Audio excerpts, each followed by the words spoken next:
রংপুর সহ সারা বাংলাদেশের মানুষের হৃদয়কে নাড়া দেওয়া নৃশংস একটি হত্যাকাণ্ড, যে হত্যাকাণ্ডে পুরো বাংলাদেশ স্তম্ভিত। যুক্ত হয়েছি গণপতি চক্রবর্তীর বাড়ির সামন থেকে। কিছুক্ষণ আগে এখানে পরিদর্শন করেছি রংপুর সিটি কর্পোরেশনের প্রশাসক অ্যাডভোকেট মাহফুজুন নবী ডন।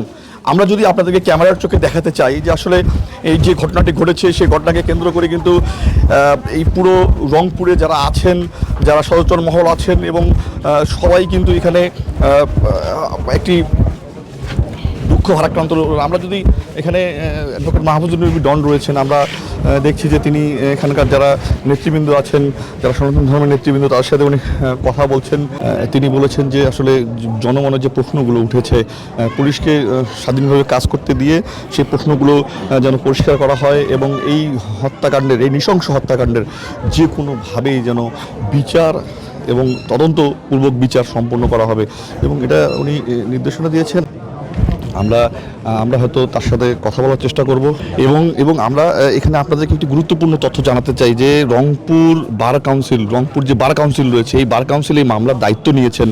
এই মামলার যারা আসামি তাদের পক্ষে কোনো আইনজীবী দাঁড়াবে না বলে তারা ঘোষণা দিয়েছেন।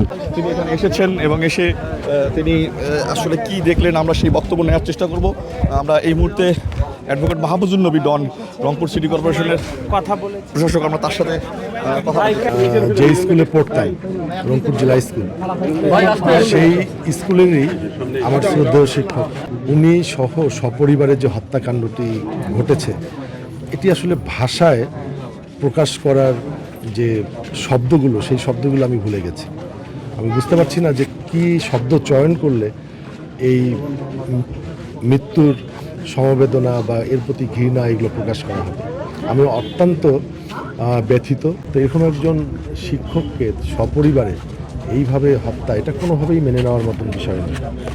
তাই আমরা যেদিন হত্যাকাণ্ডটি প্রথম প্রকাশিত হয়, ওই দিন থেকেই আমরা বাংলাদেশ জাতীয়তাবাদী দলের প্রত্যেকটি নেতাকর্মী এই হত্যার সাথে যারা জড়িত, প্রকৃত অর্থেই তাদেরকে যেন আইনের আওতায় নিয়ে আসা যায়, এই জন্য আমরা কাজ করে যাচ্ছি। এবং পাশাপাশি আপনারা দেখবেন যে প্রশাসনও এই ব্যাপারে কাজ করে যাচ্ছে। বর্তমানে এই হত্যা মামলাটি বিচার তদন্ত প্রক্রিয়া আছে, তদন্ত কাজ এখনও চলছে।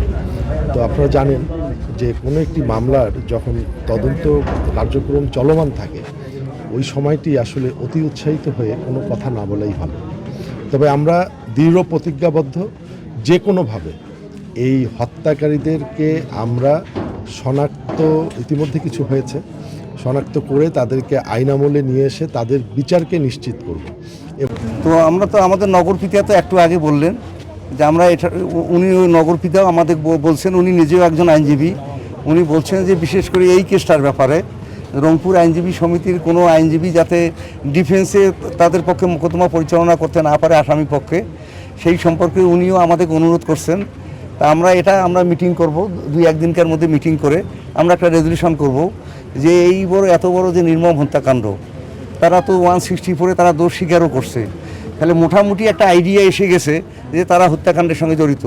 তাদের পক্ষে যাতে কোনো আইনজীবী তাদের পক্ষে না দাঁড়ায়, এটার জন্য আমরা রংপুর আইনজীবী সমিতি থেকে ইনশাল্লাহ আমরা 2-1 দিনকার মধ্যে একটা রেজলিউশন নেব।